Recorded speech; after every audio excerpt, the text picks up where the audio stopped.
Rabbit eagle चीता friendship. एक घने जंगल में एक बाज रहता था। वो जंगल के छोटे छोटे जानवरों का शिकार करते रहता था। एक दिन शिकार पर निकला बाज जाल में फंस जाता है। हाय रे, क्या करूं? यहाँ से बाहर कैसे निकलूं? प्लीज कोई मुझे बचाओ, कोई तो बचाओ। कहकर वो चिल्लाता रहता है। इतने में वहाँ पर एक चूहा आता है। वाह रे वाह, तुम्हारे साथ बहुत सही हुआ। अगर मैं तुम्हें छुड़ाऊंगा तो तुम मुझे ही खा जाओगे। मैं तुम्हें नहीं छुड़ाऊंगा, मैं तो बहुत चालाक हूँ। तुम्हें ये सजा मिलनी ही चाहिए। इतने दिनों से तुमने मासूम जानवरों को अपना शिकार बनाया था ना, अब झेलो। इतने में वहाँ एक खरगोश आता है। दोस्त, प्लीज मुझे बचा लो, ये जाल से मुझे बाहर निकालो। अरे, तुम इस जाल में कैसे फंसे? चिंता मत करो, अभी मैं तुम्हें छुड़वाता हूँ। अरे प्लीज ऐसा मत करना, इस बाज को बिल्कुल मत छुड़वाओ। अगर वो जाल से बाहर निकला तो हमें ही खा जाएगा। चूहे ने खरगोश से कहा। कोई बात नहीं, मेरी माँ ने कहा है अगर हमारा शत्रु भी हमसे मदद मांगे तो उसकी सहायता करनी चाहिए। मैं इसे छुड़ाऊंगा। मैं मेरे छोटे दांतों से इसके जाल को धीरे धीरे कुतर दूंगा। लगता है कि तुम पागल हो। मुझे क्या, मैं तो यहाँ से भागती हूँ। चूहा वहाँ से चला जाता है। बाद में खरगोश बाज को जाल से छुड़ाता है। तुम्हारा बहुत बहुत शुक्रिया दोस्त, तुमने चूहे की बात ना मानकर मुझे छुड़ाया। क्या तुम मुझे कुछ नहीं करोगे? ये सुनकर मुझे बहुत अच्छा लगा। आज अगर तुम ना होते तो मैं जिंदा नहीं रहता, इसलिए जब तक मेरे प्राण हैं मैं तुम्हारे साथ दोस्ती करूंगा। फिर दोनों मिलकर वहां से चले जाते हैं। इतने में एक कुएं में अपना प्रतिबिंब को देखकर तेंदुआ कहता है, इतनी हिम्मत, मुझसे जंगल में एक और तेंदुआ, अभी तुम्हारा अंत करता हूँ। इस तरह तेंदुआ बड़ा गुस्से में होता है। इतने में वहां बाज और खरगोश आते हैं। अरे, ये तेंदुआ कुएं में किससे बातें कर रहा है? इस कुएं में तेंदुआ है, वो मेरी नकल उतार रहा है, मुझे ही डरा रहा है, इसीलिए मैं कुएं में कूदकर उसका अंत करना चाहता हूँ। ये तुम क्या बोल रहे हो? तुम तो बहुत बोले हो। वो कोई तेंदुआ नहीं, सिर्फ तुम्हारा प्रतिबिंब है। अच्छा, तो फिर लोमड़ी ने मुझसे ऐसा क्यों कहा? अगर तुम उस लोमड़ी की बातों पर भरोसा किया तो तुम्हारा खेल खत्म। उसने तुम्हें मारने के लिए जाल बिछाया है। हाँ, मैं अपनी मनमर्जी में बहुत सारे जानवरों को मार रहा हूँ, शायद इसलिए लोमड़ी ने मेरा अंत करना चाहा। आज से मैं शिकार नहीं करूँगा, शाकाहारी बन जाऊंगा। बहुत बहुत शुक्रिया खरगोश भाई, समय पर मुझे बचा लिया। मैं आपसे दोस्ती करूँगा। ठीक है दोस्त, चलो जंगल की सैर करते हैं। इस तरह वो चले जाते हैं। उनकी दोस्ती देखकर सांप को जलन होती है। बाप रे, इनकी दोस्ती मुझसे देख ही नहीं जा रही। किसी भी तरह इनको अलग करना होगा, तभी मुझे शांति मिलेगी। पहले इस खरगोश को डसता हूँ।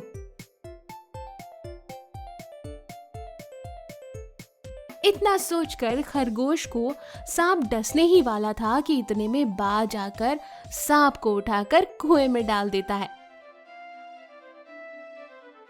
हमें अलग करना चाहते हो? तुम्हारी इतनी हिम्मत, आज से तुम इसी कुएं में पड़े रहो।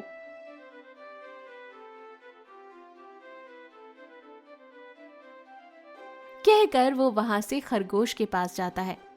सांप को तुमने बहुत अच्छा सबक सिखाया दोस्त, वरना वो हमें अलग करना चाहता था। आज से कुएं में ही पड़ा रहेगा। बुरा सोचने वालों का हमेशा बुरा ही होता है। चलो हम अपने दोस्त तेंदुए के पास जाते हैं।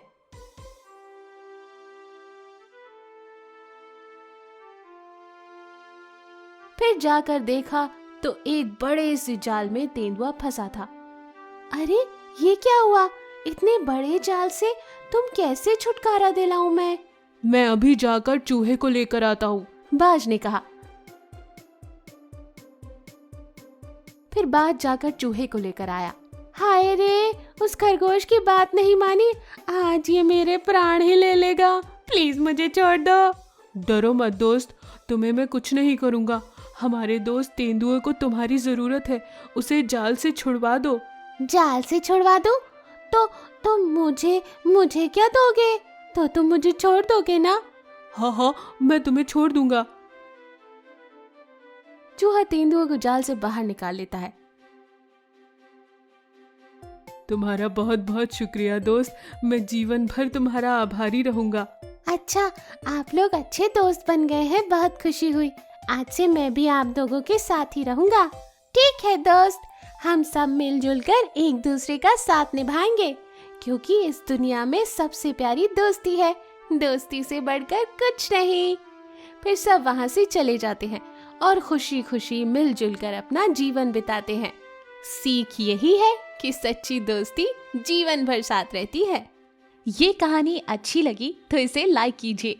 ऐसी और कहानी देखने के लिए हमारे चैनल को सब्सक्राइब करें और नोटिफिकेशन पाने के लिए बेल आइकन पर क्लिक कीजिए। जिराफ और हाथी। हर समय शिकार करके जंगल को तहस नहस कर रहे शेर से सारे जानवर बहुत दिक्कत में थे। जानवर मारकर उसे भगा देते हैं। बाद में जंगल के नायक को चुनने के लिए समावेश होता है। हाथी और जिराफ इस चुनाव के लिए खड़े होते हैं। जब हाथी जानवरों से कहता है, दोस्तों, जंगल में सबसे उम्र में बड़ा हूँ मैं, और मेरा बड़ा आकार देखकर सारे शत्रु हमारे जंगल की ओर आंख उठाकर भी नहीं देख सकते। इसलिए मुझे ही अपना नायक चुनना। मैं आप सबकी रक्षा करूंगा। क्या कहा? तुम नायक बनोगे? इतना भारी आकार लेकर कभी आईने में अपना चेहरा भी देखा है या नहीं? तुम्हारी ये सूंड और ये बड़े बड़े कान, कितने कुरूप लगते हो तुम। और भागना छोड़ो, चलना भी तुम्हारे लिए मुश्किल है। तुम क्या सबकी रक्षा करोगे? पहले अपने आप को बचाने के बारे में सोचो दोस्त। जिराफ की ये बात सुनकर हाथी ने कहा, ए जिराफ, मेरा मजाक उड़ाते हो? जुबान संभाल कर बात करना। याद रखो, तुम मेरे जितने ताकतवर तो हो नहीं। इतनी बड़ी गर्दन से तुम भी कुरूप ही हो। इस जंगल में शत्रुओं को बचाना तुमसे नहीं होगा। मेरे बड़े गर्दन से ही जानवरों की रक्षा होगी। जिस दिशा से शत्रु आएगा, मैं आसानी से देखकर उसको पकड़ लूंगा। याद रखना दोस्त। अगर इसे तुमने नायक बनाया तो मैं इस जंगल से चला जाऊंगा। तुम्हारे जैसे को चुना तो मैं भी यहाँ से चला जाऊंगा। इस तरह दोनों में वाद विवाद होता है। आखिरकार ये निर्णय लिया जाता है कि जंगल को 2 समान भागों में बांट दिया जाएगा और जानवर भी 2 झुंड में बांटे जाएंगे। फिर जिराफ के हिस्से में जंगल में पानी बहुत ज्यादा होता है और खाना बहुत कम। हाथी के हिस्से में खाना बहुत ज्यादा होता है लेकिन पानी बहुत कम। इसके मुताबिक जानवर भी अपने प्रांत चुन लेते हैं। मेरे हिस्से के जंगल में बहुत ज्यादा आहार है, पानी की कोई समस्या नहीं होगी। हम केवल फल खाकर गुजारा कर सकते हैं, लेकिन पानी का इस्तेमाल सावधानी से करना होगा। इस तरह से जिराफ भी अपने साथी जानवरों को संबोधित करता है। दोस्तों, हमारे हिस्से में जंगल का बहुत सारा पानी है, इसलिए हम पानी पीकर ही आसानी से जी सकते हैं, लेकिन खाना थोड़ा कम होगा। ये सुनकर सारे जानवर मान जाते हैं। थोड़े दिन गुजरने के बाद एक बार हाथी को बहुत ज्यादा प्यास लगती है। हाय, खाने के बाद पानी के बगैर रहना तो बहुत मुश्किल है। मेरे जैसे भारी शरीर वाले के लिए तो पानी बहुत ज्यादा जरूरी है। कम पानी से गुजारा करना बहुत मुश्किल है। अभी तो बहुत थोड़ा पानी ही बचा है। अगर मैं पी लूं तो बाकी जानवरों का क्या होगा? लेकिन बगैर पानी भी तो नहीं जी सकता मैं, इसलिए रात के समय चुपचाप आकर पी जाऊंगा। इस तरह रात होने पर हाथी सारा पानी पी लेता है। ये सब कुछ बंदर देख लेता है। अगले दिन जानवर पीने के लिए गए तो वहां पर पानी खत्म हो चुका था। जब बंदर हाथी से कहता है, आप कैसे नायक हो?